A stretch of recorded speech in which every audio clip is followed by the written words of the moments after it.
Hey kids, welcome to our talk about visitation dreams. I'm Dr. Michael Lennox. I am a psychologist, astrologer, an expert in dreams and dream interpretation. I am, in fact, a published author on the subject, having been published 4 times by Llewellyn.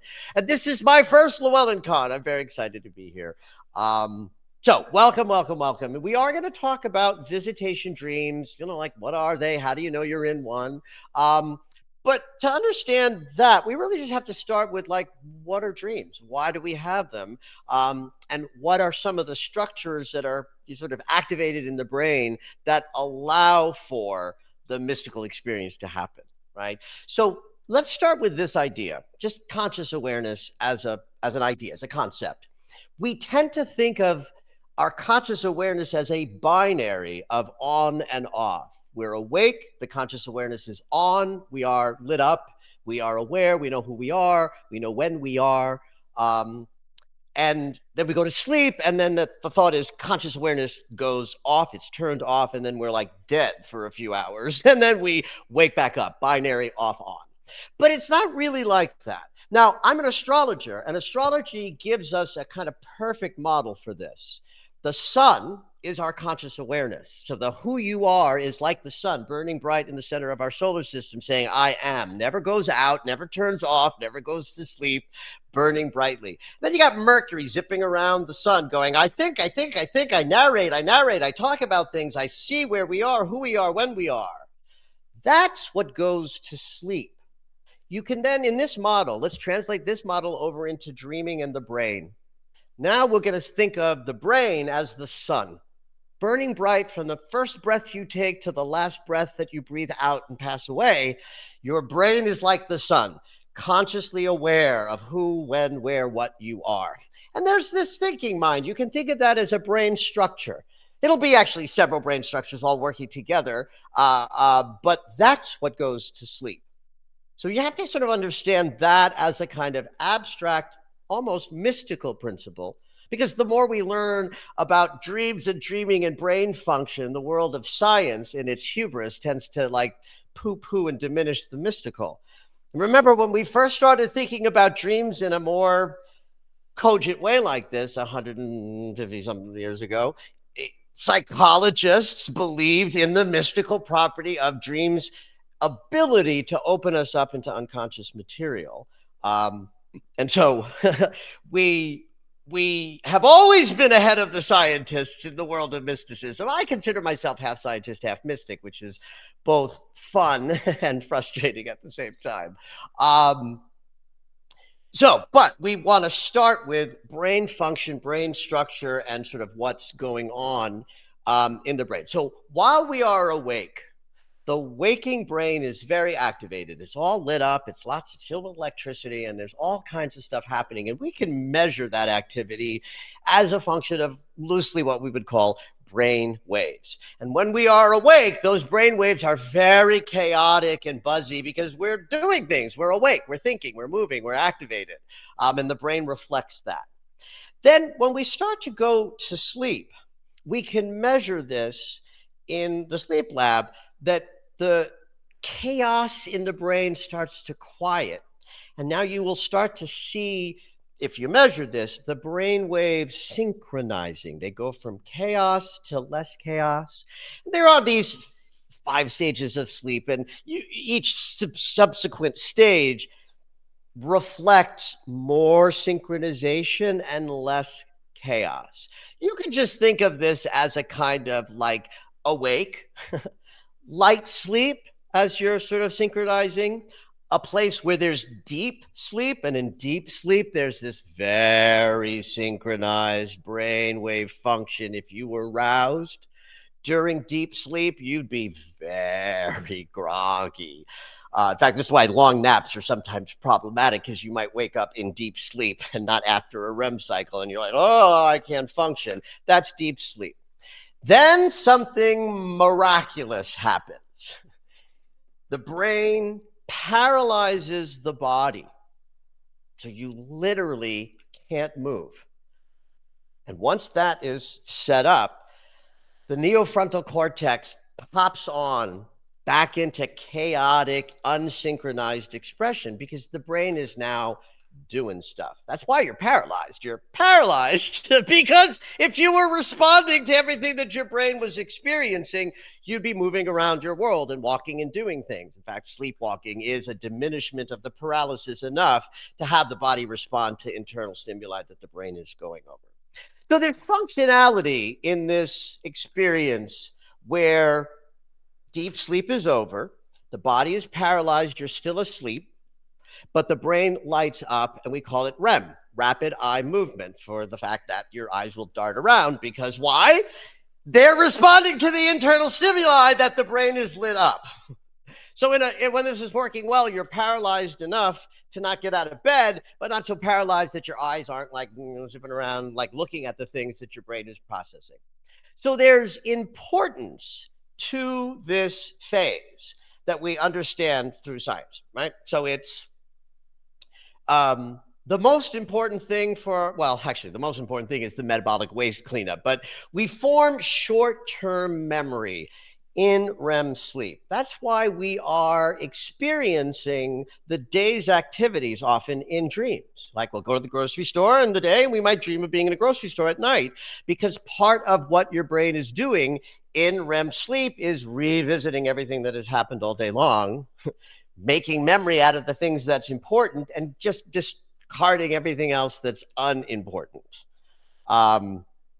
So that we clean out all of that extra data and have room the next morning when we wake up to receive some more, right? So if you're learning something, like a college student will spend more time in REM than an average adult because they are learning. And so when they're in REM, they're processing a lot of memory in that way.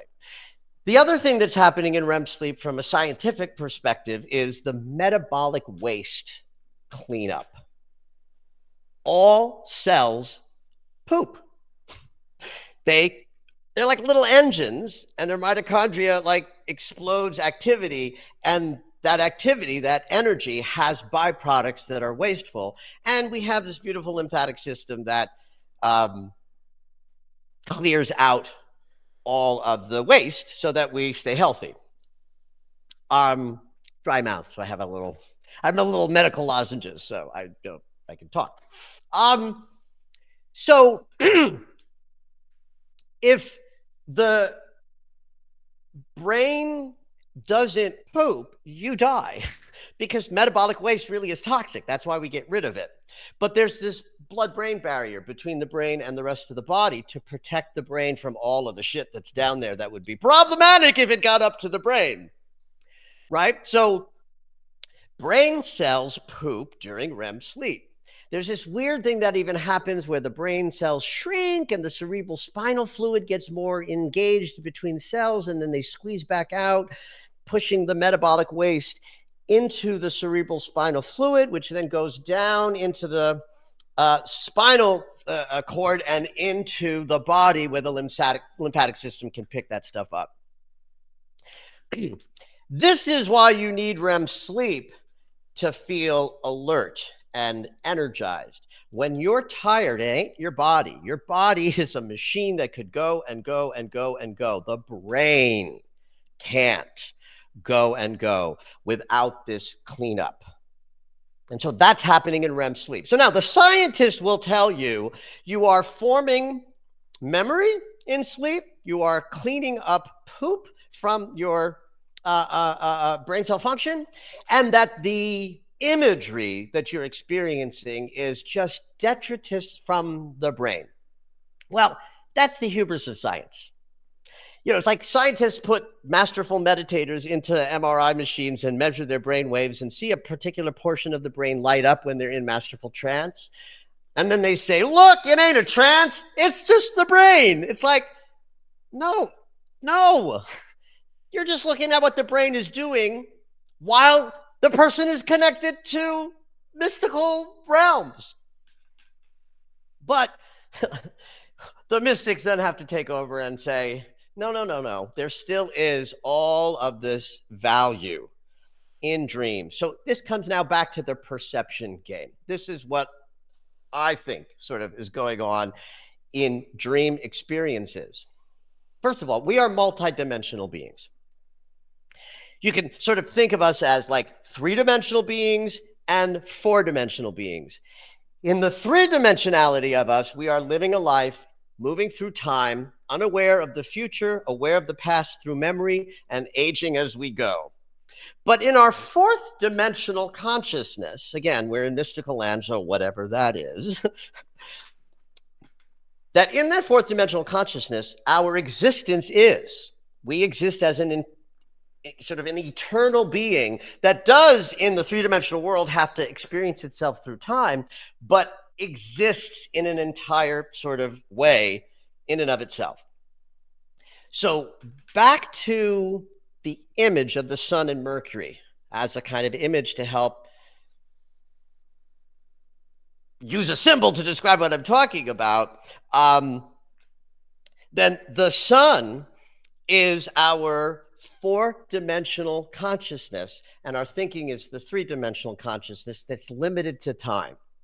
So if I go to sleep and my narrator, the Mercury piece, the narrator is sleeping and not on, but my conscious awareness, the center of me, the sun of me, is still aware of me, but aware of the totality of me, the beginning, middle, and end of my life, not just the Tuesday that I'm dreaming.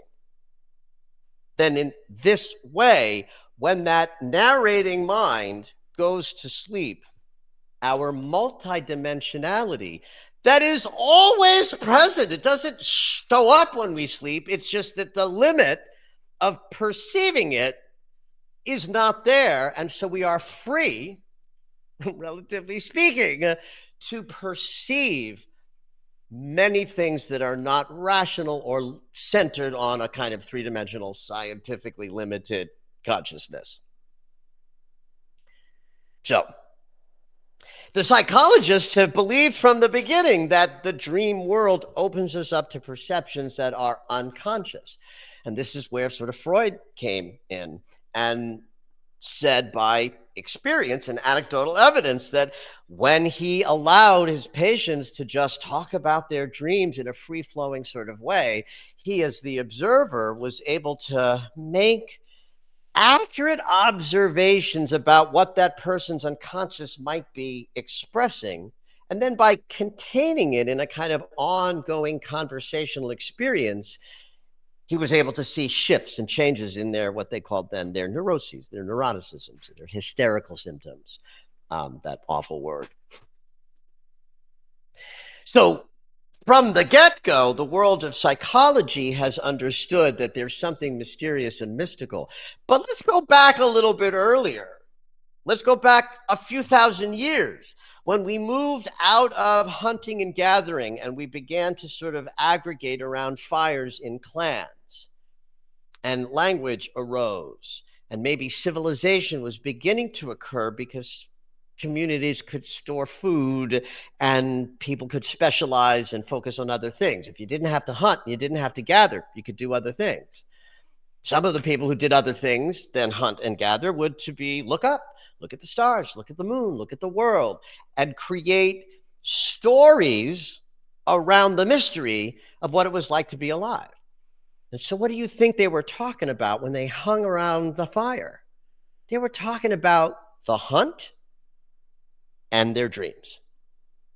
There was no Real Housewives of the Serengeti, kids, so the entertainment was community sharing, and dream experiences would have been where the human race first had access to a lot of mystical experiences that have consistency and vocabulary and structure. Our mystical world exists. It has a structure. It's four-dimensional in nature, again, whatever that means. And we connect to that. So imagine this. You're sitting around the fire. It's 5,000 years ago or 10,000 years ago, and someone says around the fire, Grandma, who just passed away, visited me last night in my dream state. Someone else says, oh my God, me too. I saw Grandma. Now you've got this thing rising up in community, in human culture, that says everyone's having this experience when we go to sleep. It's very different than wakefulness. But while we talk about it, we find that everybody's having the same or similar experiences in that underworld realm that we can only experience in dreams. So, what are you going to be dreaming about? Animals, the hunt, the natural world around you, and occasionally grandma. And so, if there's a thought of we go somewhere after we leave this body, after death,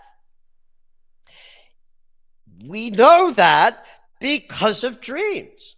And it's not just the last, 200 years and the burgeoning, unconscious explorations that, Freud and Jung led us to. We've been mystically aware of dreams for thousands and thousands of years. And in that realm, consistent things happen, like those who are no longer in their bodies can visit and say hi.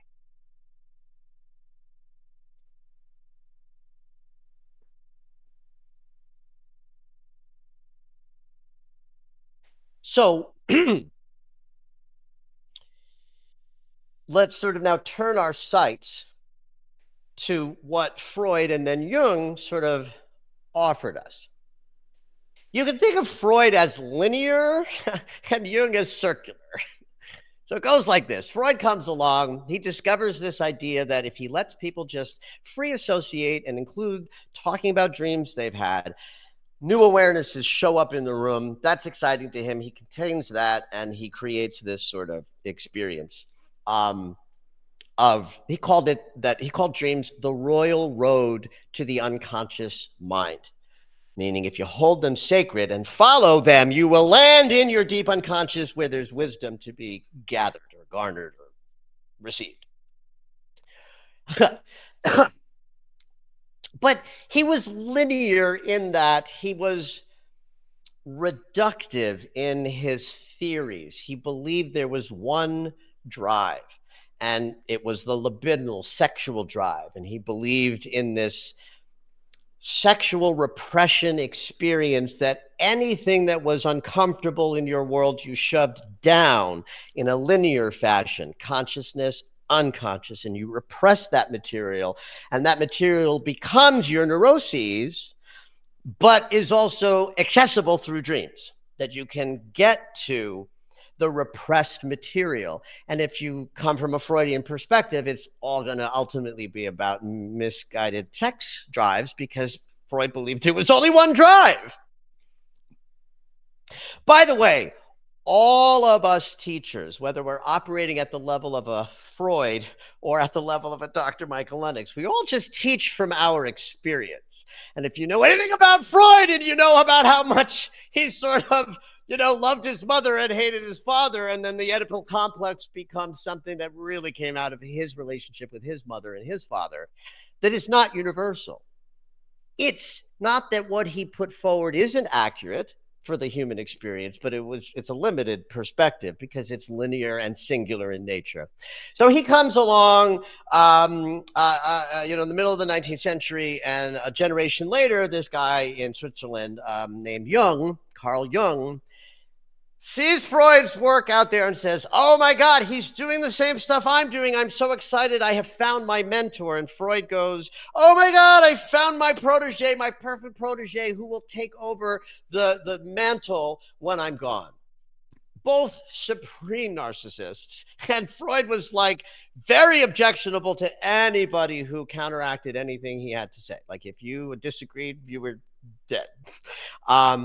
So Freud and Jung meet. They have this all-night coke-filled, they were coke addicts, by the way. Cocaine was a new medical elixir that was invented at that time, and everyone was taking it. So Freud and Jung spend all night talking for 24 hours, and they establish this friendship. And a year later, they go to America, and everything falls apart. And they have this terrible breakup, and that's the end of it. But here's why.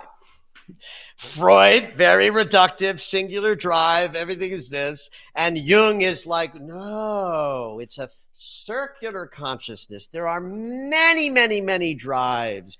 And we're all the same. If I go to my patients in Switzerland and hear what they're dreaming about, and I travel to Africa and I meet some First Nations folk, they're dreaming of the same thing.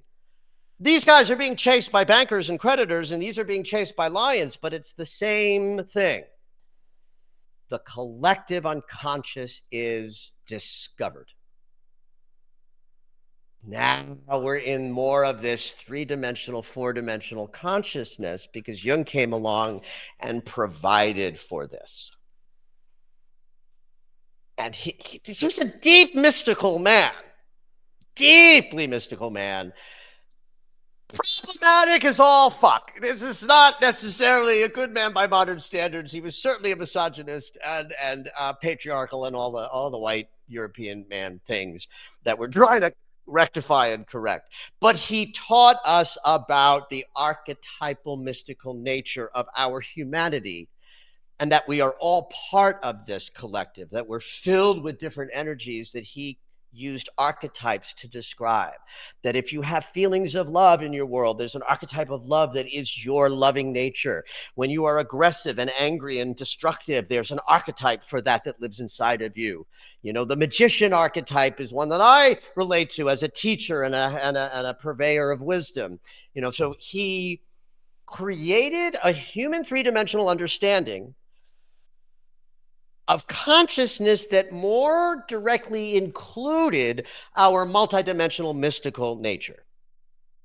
So that then sets us up for the last 100 years or so to start bridging back the gap between our older mystical sensibilities that got interfered with sort of patriarchal limited consciousness, and we get to now sort of create a modern mysticism that includes both science and the things we know and the structures of how it all works, but not dismiss the mystical sensibilities. Okay. So when we go into this dream state and our Mercury consciousness is asleep and we're in this ability to perceive multidimensionality, and yes, we're cleaning up the brain poop and we're forming short-term memory, but the window is open to our deep unconscious. And so the images that rise up that we remember, that are part of these dream stories that are unfolding in these mystical moments, we know that the stories symbolically reflect unconscious processes, limits, fears, doubts. Nightmares are very valuable to us because we don't have them a lot as adults compared to what we do as children. But when they happen, it's because some conflict in our waking life is causing an old pattern to be activated. And you can look at that material, and even just looking at it, you don't even have to like interpret it accurately. You can have a yucky dream and just be with it a little bit. And you are allowing your psyche to incorporate fear, doubt, limitation, and not be so frightened of it. You wake up the next day ready to take on your life because the dream has helped you find the place where you're saying no or squeezing back or holding back. And you wake up on a Tuesday better to meet life on life's terms than you did on a Monday. So what's a mystical dream and how do you know you're having one? So we got to start with the idea that all dreams have a certain kind of chaos to them.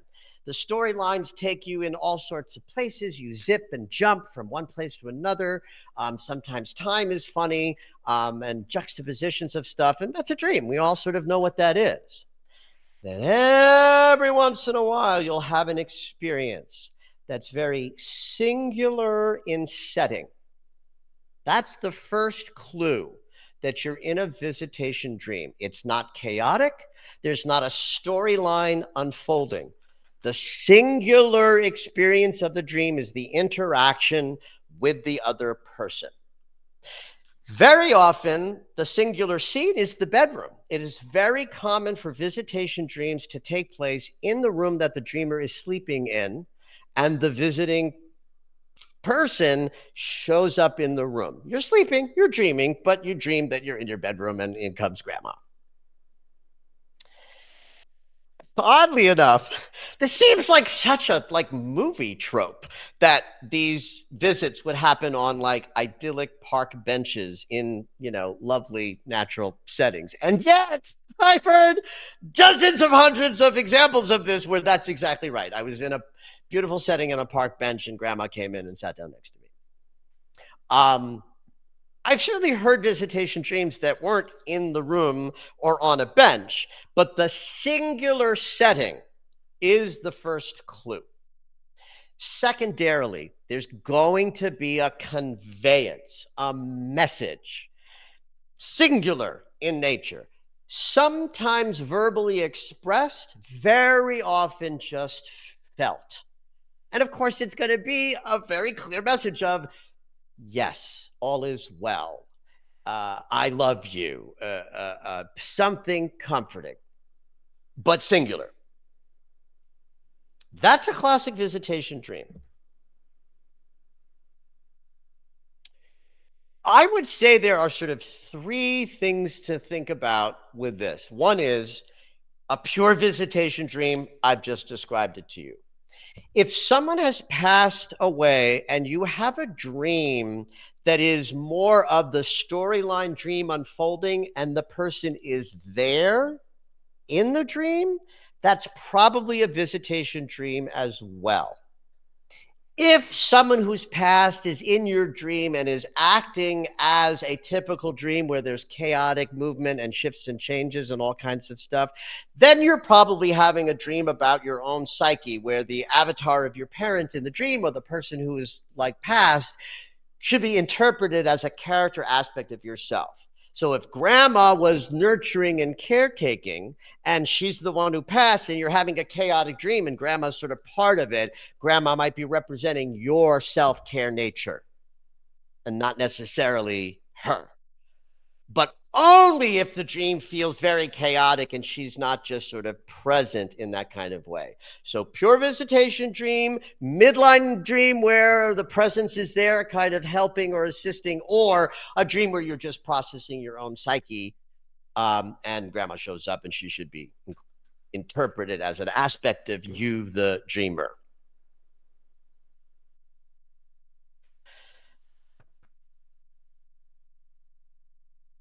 So what do we do about this or with this?